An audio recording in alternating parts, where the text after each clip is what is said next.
Have you ever wondered what it feels like to vanish midair? To be trapped thousands of feet above a dark, endless ocean, with no radio, no radar, and no idea where you are?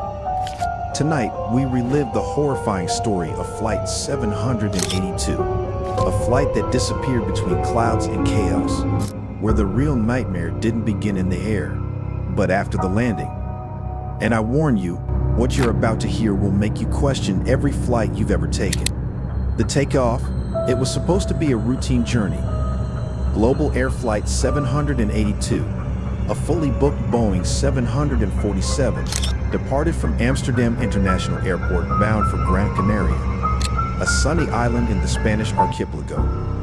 Passengers were excited, families, business travelers, tourists, all unaware that fate had other plans. The date was March 27, 1977, a day that would later become known as one of the darkest days in aviation history. Heavy fog rolled across the island's only runway, visibility dropping to near zero. Controllers could barely see their own hands through the mist. Meanwhile, another aircraft, a Pan-Atlantic 4805, had already landed and was taxiing down the same narrow strip. Due to a terrorist bomb threat at Gran Canaria, both flights were diverted to the small, crowded Los Rodeos airport on Tenerife, a place never meant for jumbo jets. Inside the cabin, the tension was palpable. Mothers whispered prayers to their children. A businessman tried to work on his laptop, but his hands shook. Even the pilots could feel the weight of the fog, like a physical presence pressing against the fuselage. Captain Robert Grayson, a veteran with over 11,000 flight hours, tried to reassure his passengers. Just a short delay, folks. We'll be back in the air soon. But neither he nor the crew could have imagined how quickly the situation would spiral into absolute chaos. The delay and chaos. Hours passed. The tiny Tenerife terminal overflowed with stranded passengers. Fuel trucks clogged the taxiways. Ground crews struggled to direct the massive planes.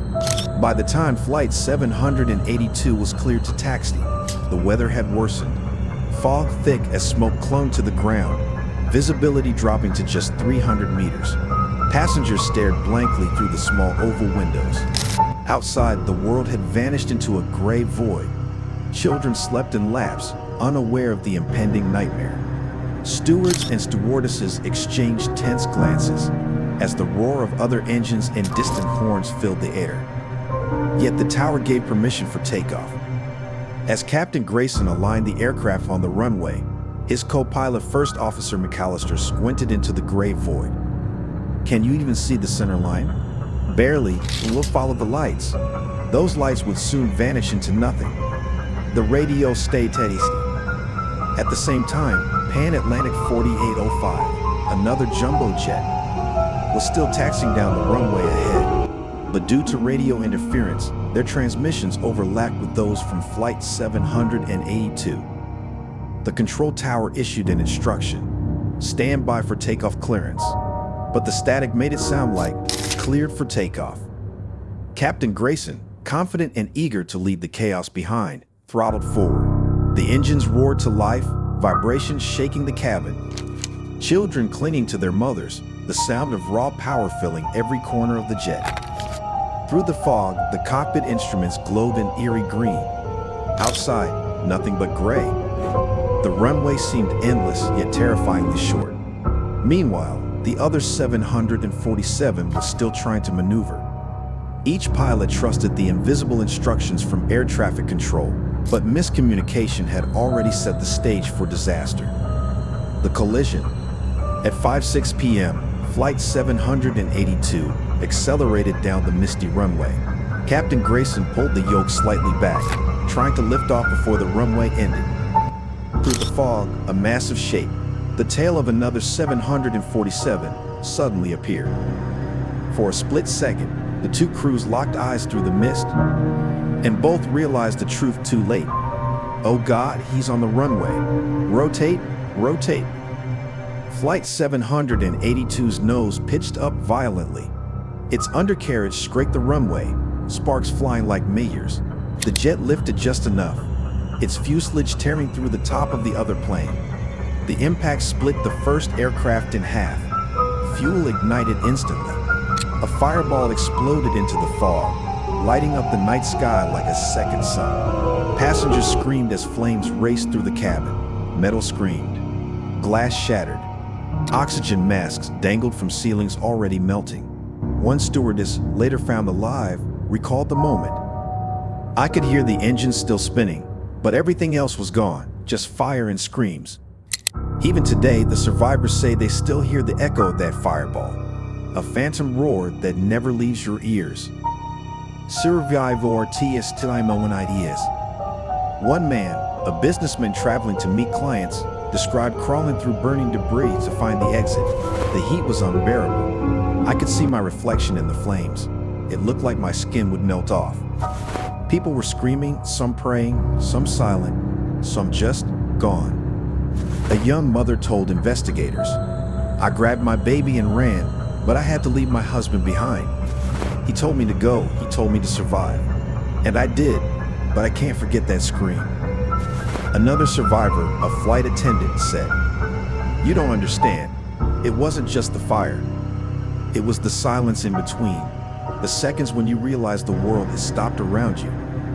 These testimonies show the human cost, the fear, the panic, and the haunting memories that would stay with survivors forever. The Chilling discovery. When investigators recovered the cockpit voice recorders, they found something chilling. Just seconds before takeoff, a faint voice, not belonging to any crew member, was heard whispering, "Not yet."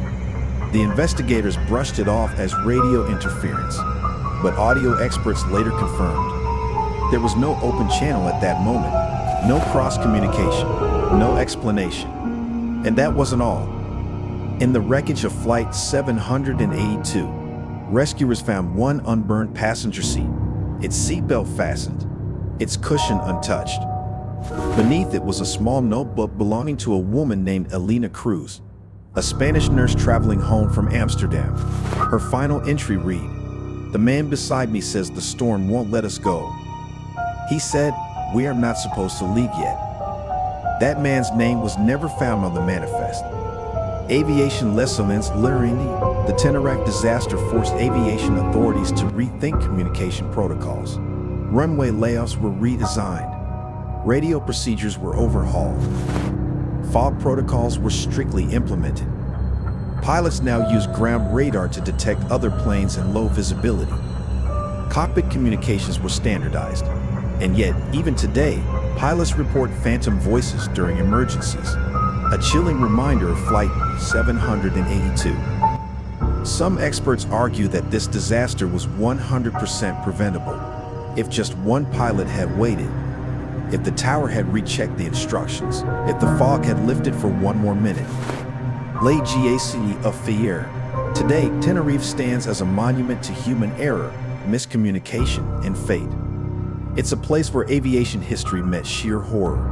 Locals tell stories of ghostly engines roaring through foggy nights. Air traffic controllers swear they hear voices from planes that no longer exist. And survivors, decades later, still wake in cold sweats, haunted by memories of flames, metal, and the sound of endless screaming.